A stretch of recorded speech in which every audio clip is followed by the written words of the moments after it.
क्या हुआ, कब हुआ, क्यों हुआ, कैसे हुआ।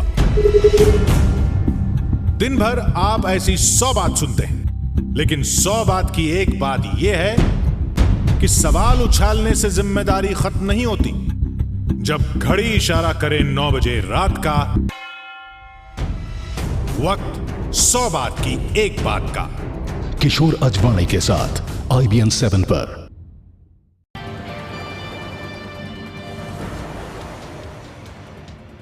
और इस वक्त की बड़ी खबर बताएं कि प्रधानमंत्री नरेंद्र मोदी से जुड़ी ये खबर है। लाइन ऑफ कंट्रोल यानी कि LOC पर उरी हमले के बाद चल रही सेना की कार्रवाई पर खुद प्रधानमंत्री नजर बनाए हुए हैं। साउथ ब्लॉक में अपने दफ्तर से प्रधानमंत्री मोदी सेना के अधिकारियों से पल पल की जानकारी ले रहे हैं। तमाम ऑपरेशंस पर प्रधानमंत्री की नजर है, किस तरीके से उन्हें अंजाम दिया जा रहा है। आपको बताते हैं कि प्रधानमंत्री मोदी कैसे सेना के ऑपरेशंस की जानकारी ले रहे हैं। बताएं कि प्रधानमंत्री ने मिलिट्री ऑपरेशंस रूम में जानकारी ली है। इसके अलावा कश्मीर में जिस तरीके से सेना के ऑपरेशन तेज हुए उसकी जानकारी लगातार वो ले रहे हैं। कश्मीर में बढ़ी हुई है सेना की संख्या, उस पर भी जानकारी है उनको। पिछले 3 दिन में आतंकियों से 6 से ज्यादा मुठभेड़ हो चुकी हैं। इसके अलावा बताएं कि 18 सितंबर के बाद से प्रधानमंत्री मोदी लगातार बैठकें भी कर रहे हैं। बैठकों का दौर भी लगातार जारी है।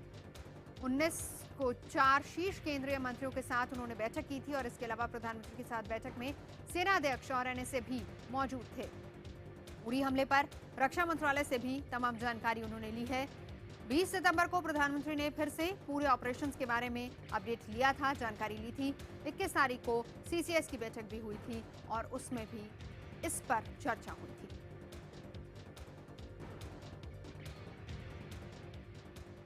प्रणय उपाध्याय हमारे संवाददाता इस वक्त हमारे साथ जुड़ चुके हैं। प्रणय, आपसे जानना चाहेंगे, जिस तरीके से उरी हमले के बाद सख्त रुख अख्तियार किया है हिंदुस्तान ने, सीधे तौर पर प्रधानमंत्री पल पल की जानकारी ले रहे हैं तमाम ऑपरेशंस के बारे में।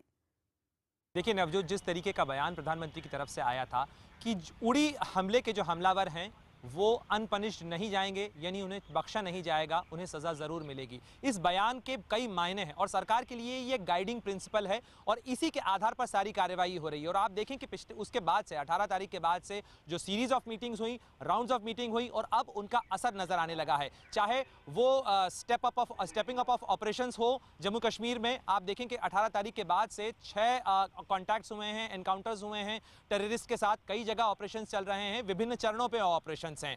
इवन आज भी बांदीपोरा में एक टेररिस्ट को एलिमिनेट किया गया है और एनकाउंटर अभी भी चल रहा है। इसके अलावा हम डिप्लोमेटिक ऑफेंसिव की बात करें तो कल पाकिस्तान के हाई कमिश्नर को समन करके डिमाश इशू किया गया था। यानी आप हर सारी तरीके के जितने भी ऑप्शंस पे जिन पे बात की जा रही है, जिन पे सरकार विचार कर रही है, और यहाँ जहाँ तक कि प्रधानमंत्री के अपने इन्वॉल्वमेंट का सवाल है, ऐसा बहुत कम होता है कि प्रधानमंत्री मिलिट्री ऑपरेशन रूम में जाके सिचुएशनल अपडेट लें। यानी PM के जाने के बहुत मायने होते हैं और अगर प्रधानमंत्री ने जाके वहाँ पे मॉनिटरिंग की है, इसका मतलब ये है कि ये सीधे तौर पर वो हैंड्स ऑन जानकारी चाहते हैं, वो खुद मॉनिटर करना चाहते हैं कि एक्चुअली क्या ऑपरेशन चल रहे हैं, किस तरीके के ऑपरेशंस हैं और आगे उसमें क्या होना है। बहुत सारी चीज़ें ऐसी होती हैं जो राष्ट्रीय सुरक्षा से जुड़ी हुई हैं, जिनके डिटेल्स और डाइवर्ज नहीं किए जा सकते हैं, लेकिन ये बात ज़रूर है कि इन सारी चीज़ों के बहुत मायने हैं।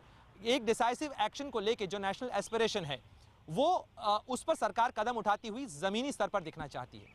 जी, शुक्रिया आपका इस पूरी जानकारी के लिए। दिखना चाहती है सरकार और कदम उठाए भी जा रहे हैं, चाहे वो डिप्लोमेट नजरिए से हो या फिर मिलिट्री नजरिए से हो। लेकिन इसके अलावा नजर जो सबसे ज्यादा रहेगी वो ये रहेगी कि किस तरीके से आर्थिक रूप से किस तरह के कदम उठाए जाते हैं, उस पर भी नजर आए। यानी भारत ने अपनी तरफ से कह दिया है कि अब कड़ा रुख अख्तियार किया जाएगा, यानी किसी को बख्शा नहीं जाएगा।